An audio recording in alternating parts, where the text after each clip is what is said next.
La presidenta del PP de Extremadura, María Guardiola, ha justificado el acuerdo cerrado para formar gobierno con Vox tras realizar un profundo proceso de reflexión, tras el cual ha decidido anteponer el interés de los extremeños a su propia palabra. He recordado que yo di un paso al frente porque lo que quería era cambiar la vida de los extremeños y hacer que mi tierra prosperase. Y mi palabra no es tan importante como el futuro de los extremeños. Así lo ha señalado para defender la firma de un acuerdo de gobierno compuesto por 60 medidas que incluye que Vox gestione la Consejería de Gestión Forestal y Mundo Rural, así como la cesión del senador autonómico que corresponde al PP.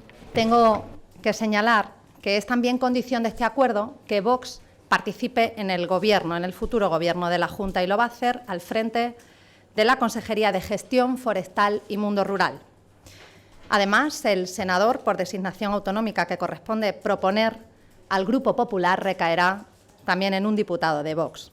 En una comparecencia de Guardiola junto al candidato de Vox, Ángel Pelayo, tras la firma del acuerdo en el Parlamento regional, Guardiola ha defendido la independencia de su decisión, que asegura que se ha tomado en Extremadura. Mira, es una decisión que se toma en Extremadura. Yo he sido muy libre en tomar las decisiones y creo que lo he demostrado.